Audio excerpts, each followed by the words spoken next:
ओम पित्रादेवाय नमः। ओम पित्रागणाय विद्महे जगद्धरणाय धीमहि तन्नो प्रचोदयात्। भक्तों, पितरों के तृप्त करने के लिए, प्रसन्न करने के लिए उनका तर्पण हमें अवश्य करना चाहिए। ब्राह्मण देवता उपलब्ध न होने पर भी घर पर सरल विधि से तर्पण कर सकते हैं। तो देखिए, सर्वपितृ अमावस्या के दिन हमें तर्पण कैसे करना है और 16 दीपों का दीपदान कैसे करना है, वो विधि आज की वीडियो में मिलने वाली है। तो सबसे पहले आप तांबे के लोटे में जल, गंगा जल, गाय का कच्चा दूध, सफेद चंदन, काले तिल, ये सभी चीजें आपने इसके अंदर डालनी होती है। तो यहाँ पर कुछ मिठाई, आप बताशा भी ले सकते हैं। तो हमें पितरों के तर्पण के लिए जल तैयार करना होता है। थोड़े से अक्षर डाल देंगे और इसके अंदर सफेद फूल, जो सफेद रंग होता है पितरों को अत्यधिक प्रिय होता है, तो सफेद रंग का फूल आप जरूर से रखें। और देखिए, पितरों की पूजा में जो है ना, लंबी बाती का, रुई का दीपक या सरसों के तेल का दीपक, वैसे तिली का तेल का दीपक जरूर से जलाना चाहिए। और पूरे विधि विधान के इस तरह से हमें पूजन करना चाहिए। जो पितरों का तर्पण है ना, वो आपको सुबह 11 बजे से लेकर 12:30 बजे तक कर लेना चाहिए। ये जो पितरों का तर्पण करते हैं ना, इसका ये जो समय है बहुत ही उत्तम समय है, तो आप जरूर से कर लीजिएगा। धूप दीप दिखाएं। जो भी आज के दिन भोग प्रसाद बनाते हैं, खीर, पूड़ी, हलवा, जो भी आप बनाते हैं पितरों के पसंद का, वो आप जरूर से बनाएं। और अग्यारी आज के दिन जरूर से की जाती है, तो गाय का उपला सुलगा करके और घी की आहुतियां जरूर से दें 5। इस प्रकार से देखिए भक्तों, जिनके पूर्वज एवं माता पिता का देहावासन अमावस्या के दिन हुआ हो, अथवा अगर किसी को अपने दिवंगत परिजन के गुजरने की तिथि मालूम नहीं होती है, उनका श्राद्ध सर्व पितृ मोक्ष अमावस्या के दिन किया जाता है, यानी आज के दिन किया जाता है। तो देखिए, उनका जो आसन है ना, आपने दक्षिण दिशा की ओर लगाना है। उनकी फोटो लें, उनको आसन पर बिठाएं, विराजमान करें। और देखिए, यहाँ पर जो है श्राद्ध पक्ष में 5 बलियां दी जाती हैं, कौवा, चींटी, कौवा और गाय माता ब्राह्मण के नाम का। तो इस तरह से निकाल दीजिएगा। उसके बाद में हम यहाँ पर धूप दीप दिखा देंगे। भक्तों, अश्विन मास कृष्ण पक्ष की अमावस्या की शाम समस्त पितृगणों की वापसी उनके गंतव्य की ओर होने लगती है। ऐसा माना जाता है कि पितृगण सूर्य और चंद्रमा की रश्मियों के सहारे वापसी अपने लोक को जाते हैं। तो ऐसे हमें और जो बायां हाथ है उस तरह से जल गिराते हुए हमें तर्पण करना है। दक्षिण दिशा की ओर मुख होना चाहिए। और देखिए भक्तों, ऐसे में उनके वंशजों द्वारा प्रज्वलित दीपों की रोशनी से पितरों को वापसी का मार्ग दिखाई देता है।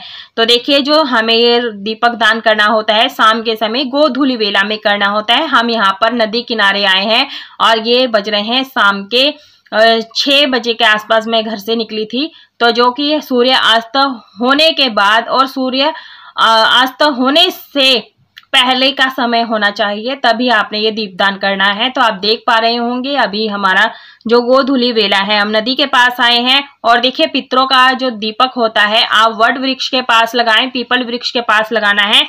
तो इस तरह से हमें लगाना है। मैं बताऊंगी कि कैसे करना है। तो देखिए, ज्यादा आगे मत जाना चाहिए पानी में। और देखिए, नदी है, ये यमुना नदी है। और यहाँ पर देखिए, गणपति जी का विसर्जन हुआ था और सभी ने यहाँ पर पन्नी जो भी पूजा का सामान है यहाँ पर बिखेर कर चले गए हैं, जो कि अच्छा नहीं माना जाता, पोल्यूशन होता है।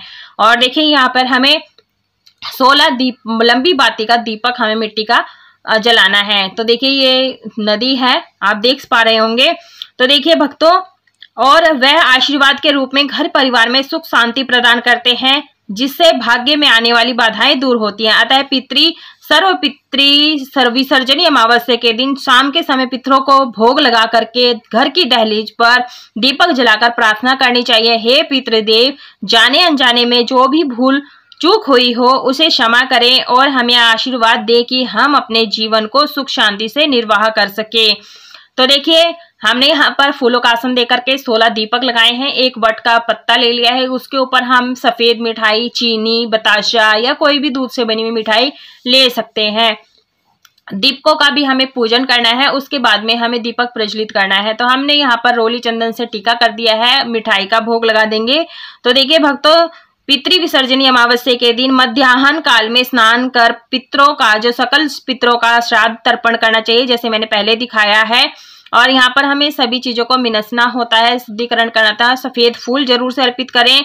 सभी पितरों के निमित्त ब्राह्मण का भोजन विधान है। मान्यताओं के अनुसार विसर्जन के समय पिता, पितामह, पर पितामह, माता आदि पितरों के तर्पण का विधान है। पितृवंश, मातृवंश, गुरुवंश, श्रुवरवंश और मित्रा वंशों के पितरों का श्राद्ध भी इस दिन किया जाता है और किया जा सकता है। हम यहाँ पर धूप दीप जला देंगे क्योंकि धूप से ना जो है सुगंधित वातावरण होता है। इस तरह से हमें पितरों के निमित्त प्रार्थना करनी है कि हे देवी देवता, हमारे पितरों का नाम से हमने ये दीपक प्रज्वलित किए हैं और ये दीपक हमारे पितरों को रोशनी देंगे और अपने स्वर्ग लोक जाएंगे। और इस तरह से फूलों की वर्षा करते हुए उन्हें हमें विदाई देनी होती है। तो गंगा आदि पवित्र नदियों के तट पर जाकर गोधूली बेला में पितरों के निमित्त दीपदान करना आवश्यक होता है।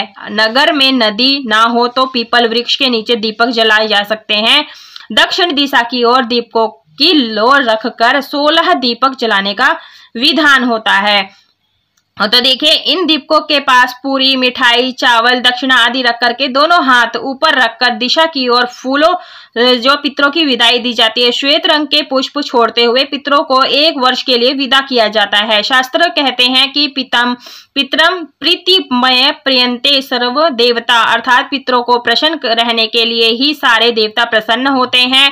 तभी मनुष्य के सारे पाप, जप, तप, पूजा पाठ, अनुष्ठान, मंत्र साधना आदि सफल होते हैं, अन्यथा उन्हें लाभ नहीं मिलता है। आयु, प्रजा, धनम, विद्यम, शरणम, मोक्षम, सुखामी जय पश्यन्ति तथा राज्यम पितरम श्रद्धा तर्पित।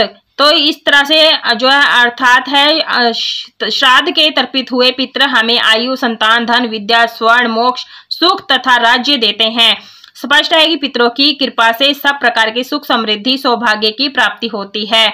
तो इसी तरह से जो है हमें सर्व पितरीय अमावस्या के दिन दीप दान, 16 दीपों का दान जरूर से करना चाहिए। तो देखिए, आप ये वट वृक्ष देख रहे होंगे, हमने एक यहीं पर जो है वट वृक्ष के नीचे ही दीपक जलाना है, गोधूली वेला में जलाना है। तो आप आटे का दीपक भी ले सकते हैं, मिट्टी का भी दीपक ले सकते हैं, क्योंकि जब हमारे पितर जाते हैं ना अपने स्वर्ग की ओर, तो अपने लोक की ओर गमन होते हैं, तो वो जब भी पानी पीने आते हैं, या तो नदी के किनारे पानी पीने आते हैं, या कुएं के पास आते हैं पानी पीने के लिए, या फिर अपने वट वृक्ष के नीचे आते हैं, पीपल वृक्ष के नीचे आते हैं और यहीं से अपने दीपक का दर्शन करके और अपने जो है प्रस्थान को जो है वापिस हो जाते हैं। तो हमें वट वृक्ष के नीचे, पीपल वृक्ष के नीचे जरूर से दीपक लगाने चाहिए, क्योंकि जो पीपल वृक्ष में है ना, इसमें हमारे पितर वास करते हैं। तो पीपल वृक्ष के नीचे जरूर से करना चाहिए। देखिए, जो गणेश विसर्जन हुआ था, सब ने अपनी देवी देवता पीपल वृक्ष के नीचे रख दिया है, जो कि हमारे जो है भक्ति को ठेस पहुंचती है और ऐसा नहीं करना चाहिए, इससे हमें पुण्य फल नहीं मिलता है। तो हो सके पेड़ पौधों के नीचे अपनी मूर्तियों को, फोटो को ना रखें, हो सके तो इन्हें जल विसर्जन जरूर से करें। अब हम कल आएंगे, तब इनका हमें जल विसर्जन करना है। तो आप लोगों से निवेदन है कि आप अपने देवी देवताओं का पूरे विधि विधान से पूजा पाठ करते हैं और इस तरह से किसी पेड़ के नीचे छोड़कर आते हैं, ऐसा करना बहुत गलत है। इससे हमारी भक्ति को, हमारी जो हमने पूजा की है, उसका फल हमें नहीं मिलता है। तो हो सके तो जल विसर्जन जरूर से करें, हाथ जोड़कर प्रार्थना है। और नदी किनारे कभी भी जो है गंद नहीं डालना चाहिए, गंदगी नहीं फैलानी चाहिए, इससे हमारी जो नदियां हैं दूषित हो जाती हैं, इससे भी बचाव करना चाहिए। हो सके तो ज्यादा से ज्यादा जल विसर्जन ना करें, भूमि विसर्जन जरूर से करें। तो हमारा दीपदान हो चुका है, अब हम चलते हैं घर की ओर। आई होप आपको यह पितृ अमावस्या की 16 दीपदान की वीडियो पसंद आई होगी, तो जरूर से आप भी कीजिएगा। वीडियो को लाइक, शेयर, सब्सक्राइब जरूर कीजिए।